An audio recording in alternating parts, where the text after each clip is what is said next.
নমস্কার, আমি তোমাদের আজ থেকে ব্যাকরণ পড়াবো। আজ আমি দ্বিতীয় ইউনিটের মূল ব্যাকরণের যে অধ্যায়টি রয়েছে অর্থাৎ সমাস, তোমাদের পাঠ্য ব্যাকরণের দ্বিতীয় অধ্যায় শুরু করছি। তোমাদের এই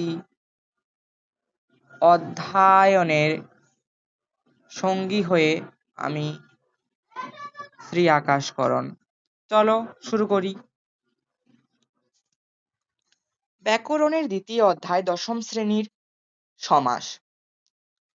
দশম শ্রেণীর এই ব্যাকরণের দ্বিতীয় অধ্যায়ে আমরা শিখব সমাস, যা শিখতে মোটেই লাগে না 6 মাস। আর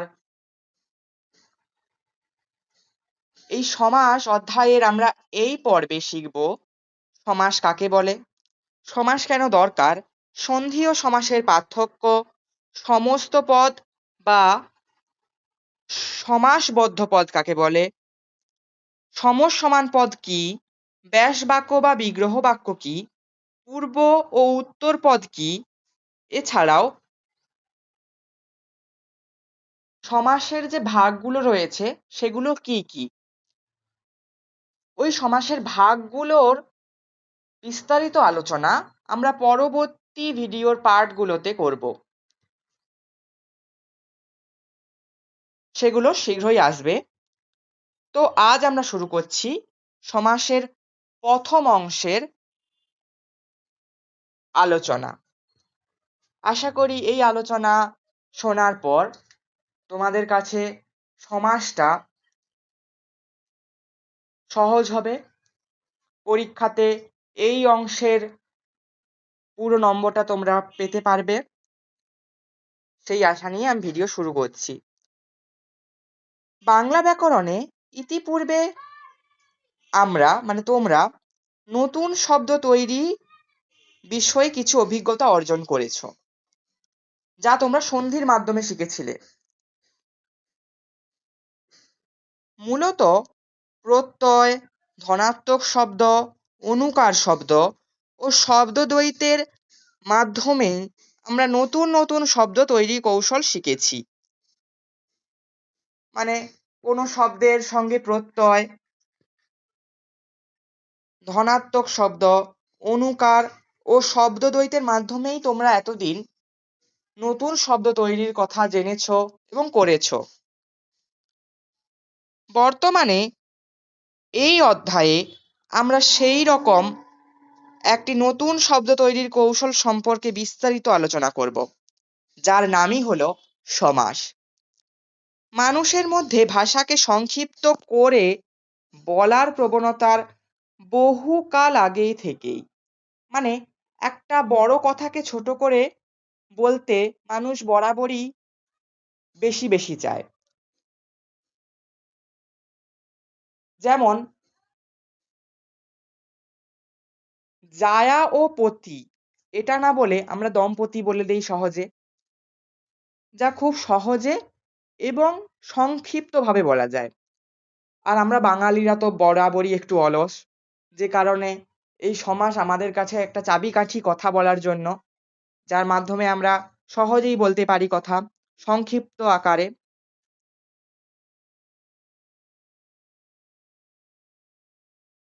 বর্তমান এই অধ্যায়ে আমরা সেই রকম একটা শব্দ তৈরির কৌশল শিখব, যা আমাদের কথা বলার সেই সংক্ষিপ্ত ধারণাকে আরো বিকশিত করবে। তো আমরা যদি এখান থেকে বলি যে সমাসের কেন দরকার হয়েছিল, তো সেখানেই আমরা বলতে পারি কথাকে সংক্ষিপ্ত করার জন্যে এবং ভাষাকে শ্রুতিমধুর করার জন্যে আমাদের সমাসের প্রয়োজন। তোমরা নোট করো যে ভাষাকে শ্রুতিমধুর করার জন্যে এবং কথাকে সংক্ষিপ্ত করার জন্যে আমাদের সমাসের প্রয়োজন। তো এবার সমাস কি, সমাসের উৎপত্তি, এই নিয়ে একটু আলোচনা করা যাক। সমাস শব্দের ব্যুৎপত্তি সম যুক্ত আস যুক্ত আ, যার অর্থ সংক্ষেপ। অর্থাৎ সমাস নিজেই একটা সংক্ষিপ্ত কথা, যা সম, অস এবং আ এই ৩টি অনুশব্দ দ্বারা গঠিত।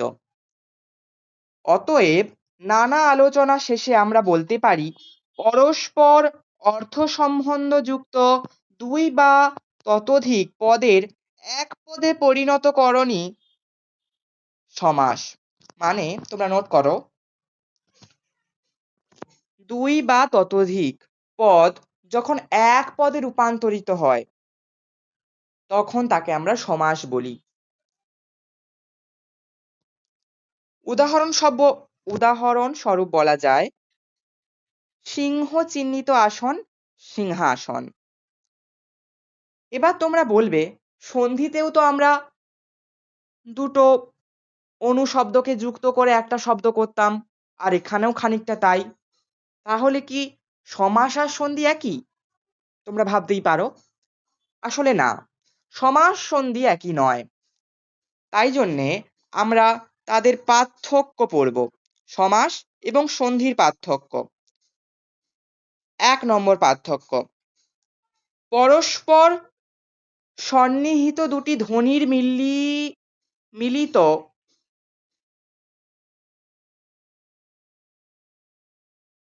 শব্দ সন্ধি। অর্থাৎ পরস্পর সন্নিহিত দুটি ধ্বনির মিলনকে আমরা সন্ধি বলি। যেমন কথা যুক্ত অমৃত, কথামৃত। আর সমাসের ক্ষেত্রে পরস্পর অর্থ সম্পর্ক যুক্ত একাধিক পদের এক পদে সংহতি লাভ করাকে সমাস বলে। যেমন সিংহ চিহ্নিত আসন সিংহাসন।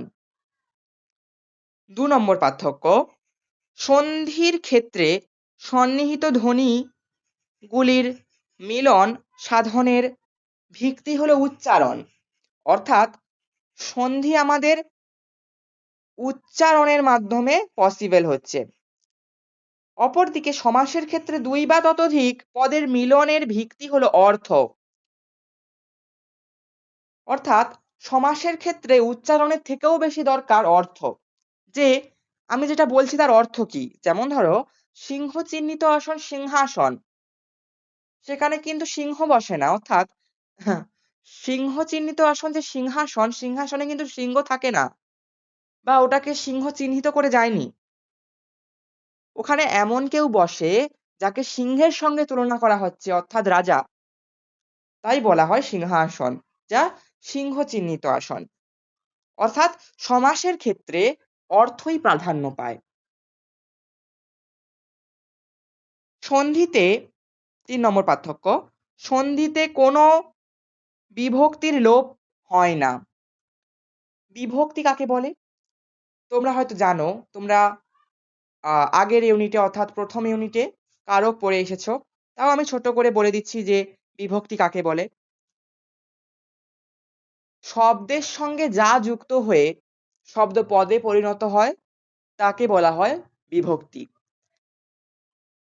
সেই বিভক্তি সন্ধি করার সময় লোপ পায় না। কিন্তু অপরদিকে সমাসের ক্ষেত্রে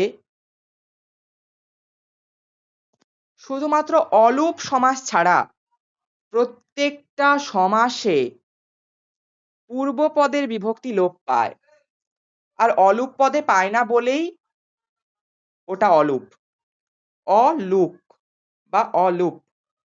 অলুক মানে ওটা লোপ পাচ্ছে না বলেই ওটা শেষে শুরুতে টা বসে যাচ্ছে। তাই ওটা অলুক। এখানে অর্থই প্রাধান্য পায়। তাই তোমরা এই এই যে সমাসের ক্ষেত্রে বিভিন্ন যে পদগুলো পাবে সেগুলো অর্থ বিশ্লেষণের চেষ্টা করবে। তাই পরীক্ষাতে তোমরা যদি সেটা নাও জানো, অর্থ বোঝার চেষ্টা করতে পারলে সমাসের উত্তরগুলো মিনিমাম মানে বেশিরভাগ সময় দেওয়া যেতে পারে। আর এটা মোটেই একটা কঠিন অধ্যায় নয়, এটা খুবই সহজ। তোমরা চেষ্টা করবে এই অধ্যায়টা তোমার যে টেক্সট বই রয়েছে সেটাকেই বারবার পড়া। আর আমি তো রয়েইছি, আর কমেন্ট বক্স তো রয়েইছে।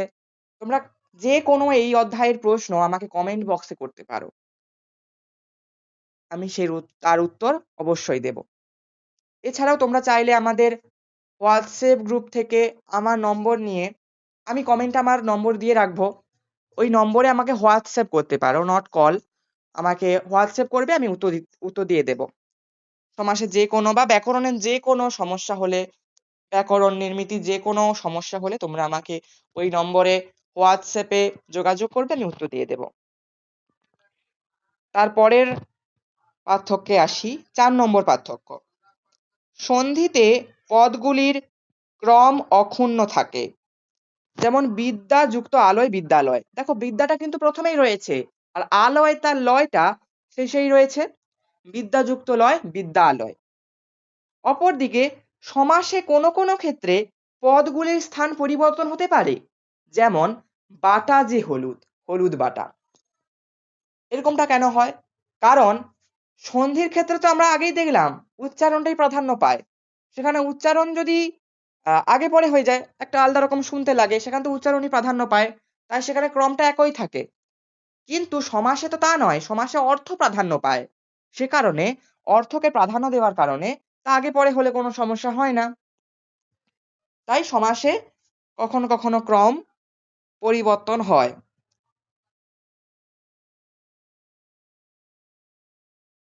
এবার আমরা সমাস সম্পর্কিত অতি প্রয়োজনীয় কয়েকটি দিক সম্পর্কে জানব।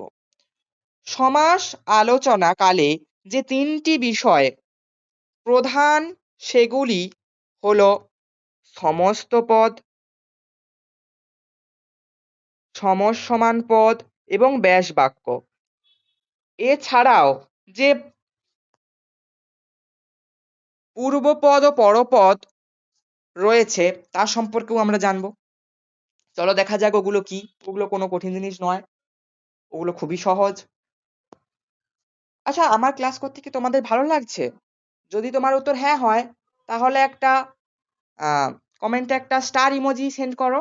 আমি দেখে ভাববো, মানে দেখে আমি বুঝতে পারবো যে তোমাদের আমার ক্লাস ভালো লাগছে। তো সমস্ত পদ বা সমাসবদ্ধ পদ কাকে বলে? সমাসে একাধিক পদের একপদীকরণে যে নতুন পদ গঠিত হয়, অর্থাৎ সেই শব্দটিকে বা পদটিকে সমাসবদ্ধ পদ বা সমস্ত পদ বলে। যেমন গুপ্তভাবে চরে যে, এই যে গুপ্তভাবে চরে যে, গুপ্তচর, এই গুপ্তচরটা হলো আমাদের সমাসবদ্ধ পদ বা সমস্ত পদ। এখানে সমস্ত পদ বা সমাসবদ্ধ পদটি তোমরা বুঝতে পারলে যে গুপ্তচর।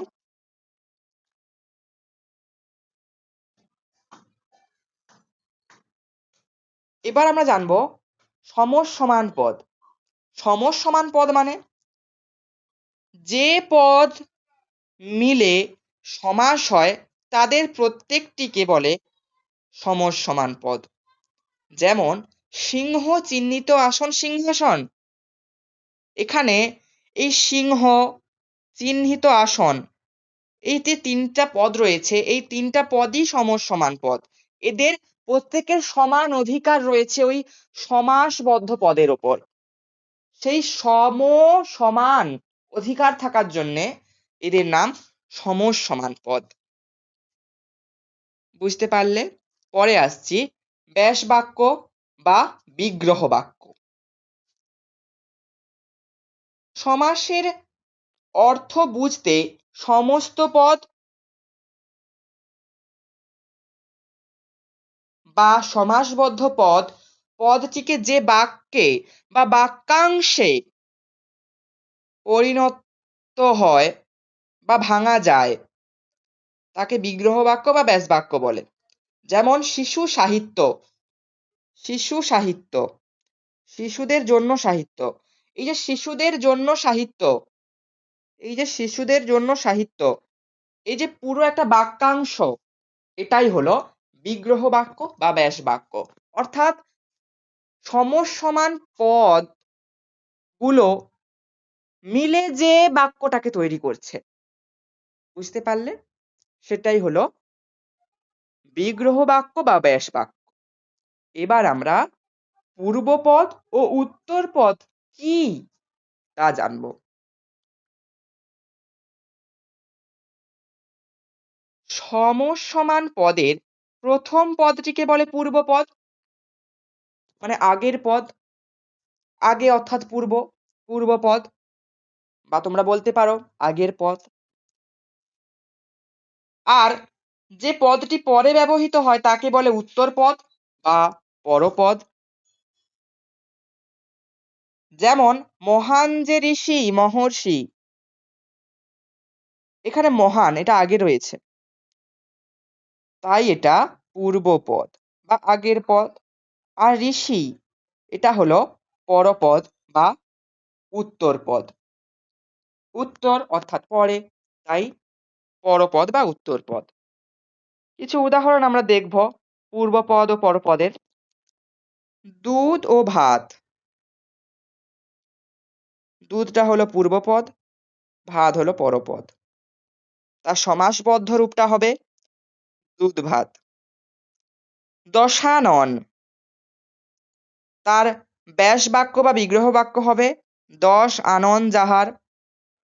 তার পূর্বপদ হবে দশ, পরপদ হবে আনন।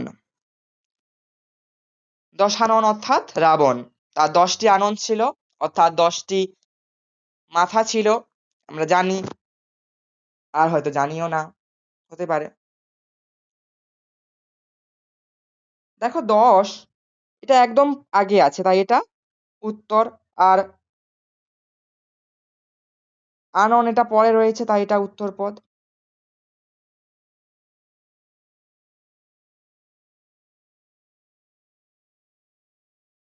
এখানে কিন্তু যাহারটা পরপদ হচ্ছে না। কেন হচ্ছে না? কারণ এখানে অর্থ প্রাধান্য পাচ্ছে। আমরা আগেই জেনেছি যে সমাসে অর্থ প্রাধান্য পায়। যাহারের কোনো অর্থ নেই, কিন্তু আননের আছে। আনন কথার অর্থ মাথা। যাহার, যাহারটা কিন্তু নির্দিষ্ট কোনো অর্থ এখানে নেই। 10 আর আননের মিলনে দশাননটা হচ্ছে। যাহার ওখানে ছিল না, আমাদের ব্যাস বাক্য গঠনের সুবিধার জন্য আমরা ওটা নিয়ে এসেছি, তাই যাহারটা হচ্ছে না। 10 আনন, 10টা পূর্বপদ, আননটা পরপদ। বুঝতে পারলে, না বুঝতে পারলে কমেন্ট করো নিচে। নিচে তোমরা কমেন্ট করো, আমি উত্তর দেব।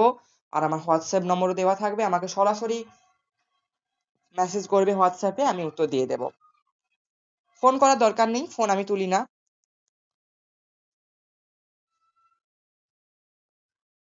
এবার দেখো, সংস্কৃতের যে ব্যাকরণ আর বাংলার যে ব্যাকরণ তা অনেকটা একই ধরনের।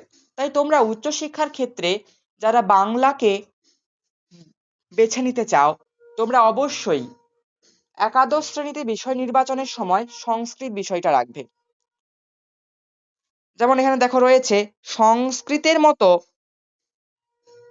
বাংলা সমাসকেও 3 ভাগে ভাগ করা যায়: সংযোগমূলক সমাস, ব্যাখ্যামূলক সমাস, বর্ণনামূলক সমাস। সংযোগমূলক সমাস কি? দ্বন্দ্ব সমাস এই সমাসের মধ্যে পড়ে। দ্বন্দ্ব সমাস নিয়ে বিস্তারিত আলোচনা আমরা করব, পরের পাঠে অবশ্যই করব।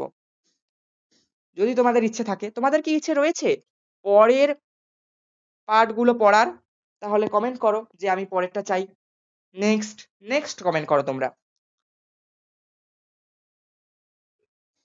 এই যে সংযোগমূলক সমাসের ক্ষেত্রে উভয় পদের অর্থই প্রাধান্য পায়। অর্থাৎ দুটো সমান অধিকার পদ নিয়ে গঠিত হয় এই ধরনের পদ। সংযোগ, সংযোগ ঘটে দুটো পদের। যেমন আরো উদাহরণ দিলে বলা যায় ভাই বোন, ভাই ও বোন, কাপড় ও চোপড়, কাপড় চোপড়, এরপর পরেরটাতে আসি আমরা, ব্যাখ্যামূলক সমাস। মূলত তৎপুরুষ সমাসকেই ব্যাখ্যামূলক সমাস বলা যায়।